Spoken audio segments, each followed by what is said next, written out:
Serial anime Blue Lock dibuka dengan detik-detik terakhir pertandingan sepak bola babak final antara SMA Ichinan melawan Matsukase Kokuo. Saat itu, Matsukase Kokuo memimpin dengan skor 1-0. Sang striker SMA Ichinan, Yoichi Isagi sedang menggiring bola. Ketika tepat berada di depan gawang dan bersiap untuk menendang, seorang rekan tim meminta bola kepada Isagi. Isagi yang berpikir bahwa mereka akan menang jika dirinya bermain sebagai tim memutuskan untuk mengoper ke rekan tim yang meminta bola. Akan tetapi, rekan Isagi ternyata gagal mencetak gol. Bola yang terpantul ke tiang gawang segera dioper oleh pemain lawan ke arah striker mereka yang bernama Ryosuke Kira. Kira berhasil menjebol gawang SMA Ichinan dan menambah skor menjadi 2-0. Hasilnya, perjalanan SMA Ichinan berakhir dan mereka gagal melaju ke babak nasional. Sepanjang perjalanan pulang, Isagi terus merenungkan kekalahannya atas SMA Matsukase Kokuo.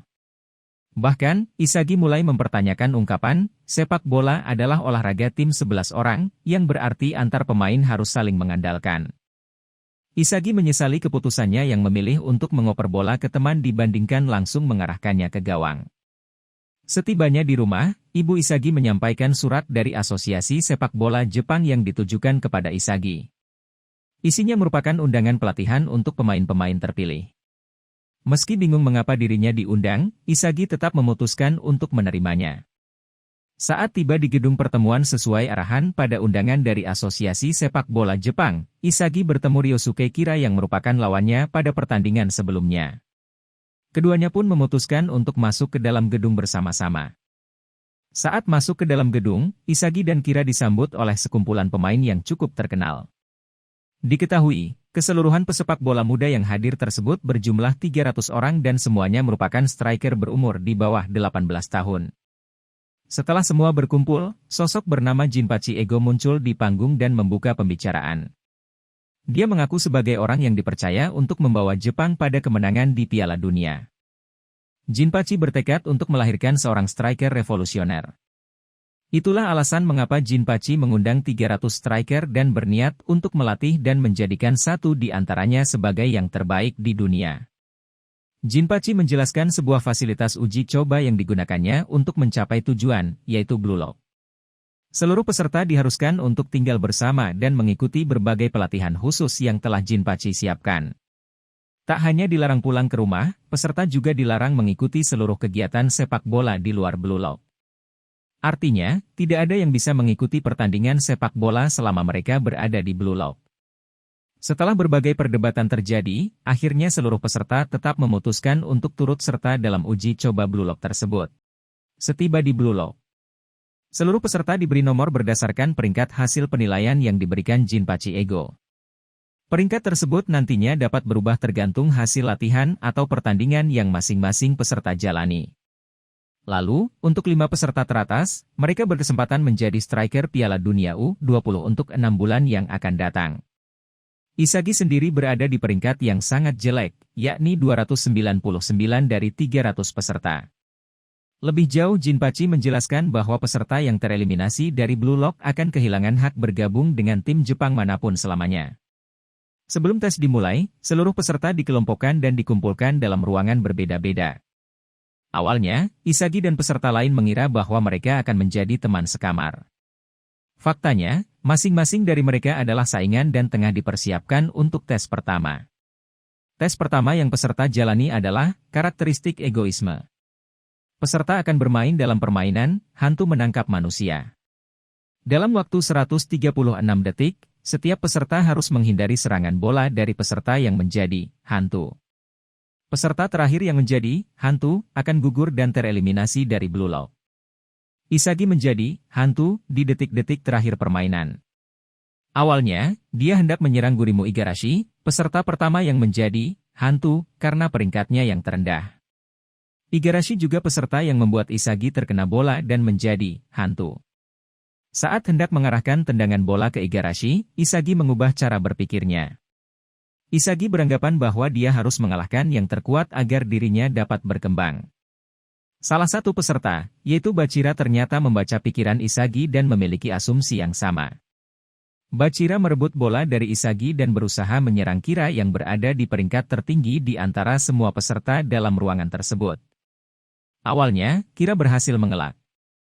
Namun, Isagi telah menunggu bola datang dan langsung mengarahkan tendangan bola ke arah Kira.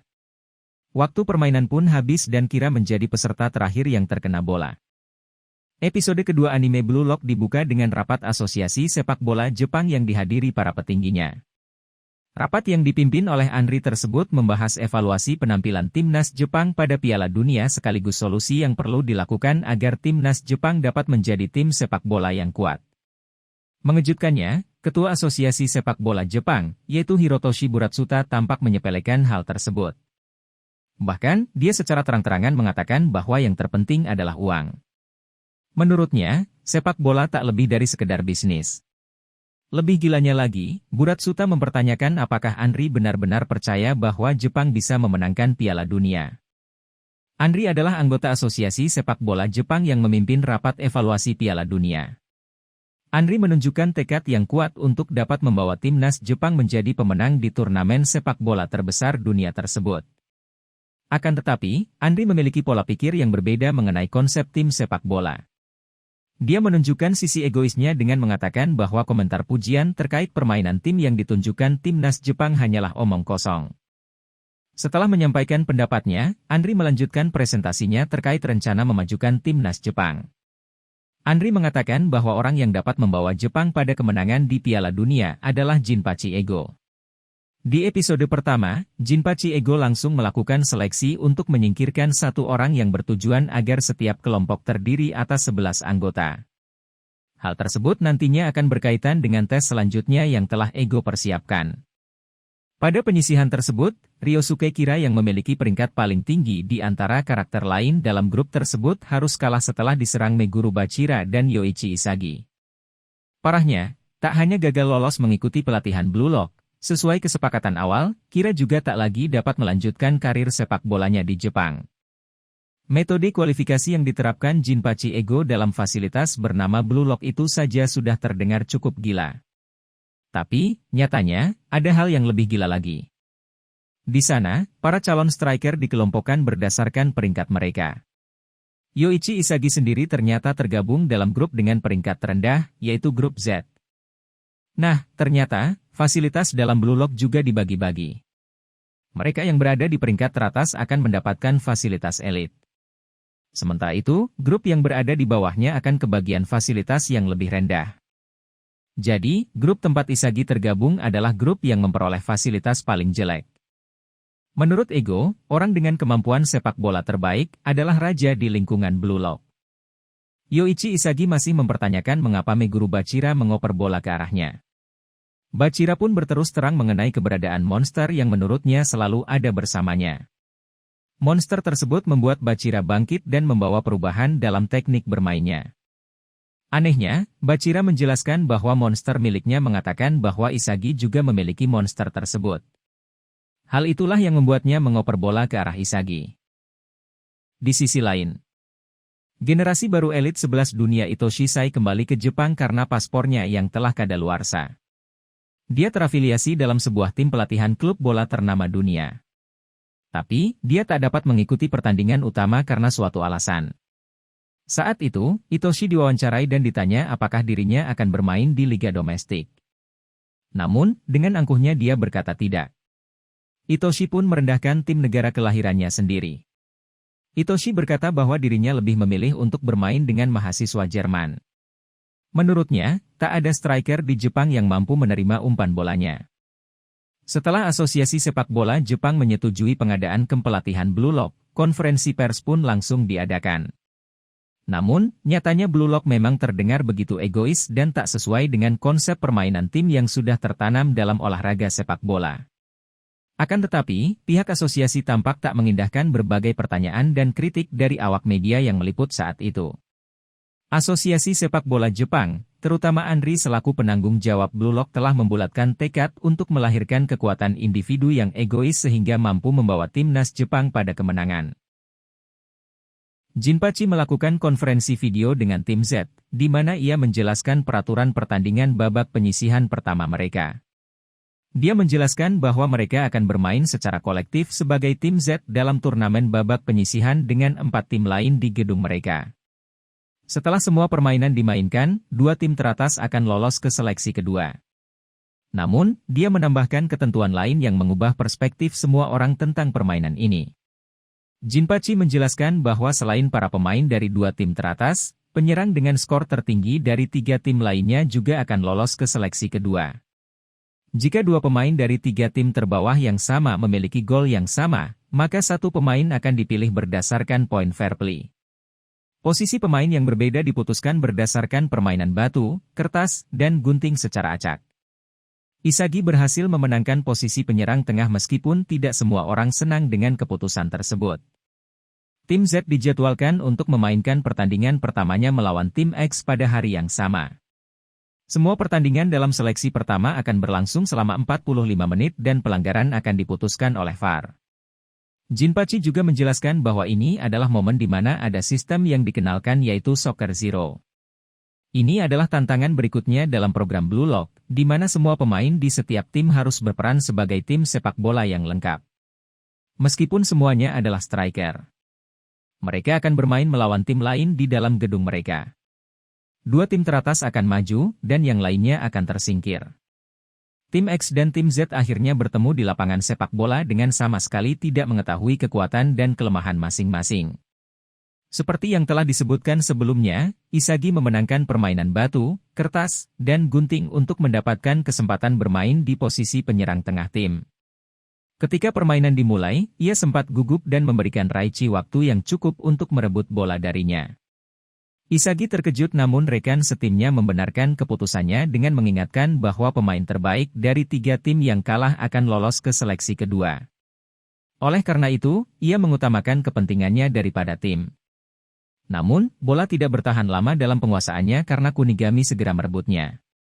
Kunigami dan Raichi akhirnya berselisih secara verbal di tengah lapangan dan seorang pemain dari tim lawan menggunakan kesempatan itu untuk mencuri bola. Namun ternyata tim X juga tidak jauh berbeda dan para pemain mereka mulai bertengkar satu sama lain.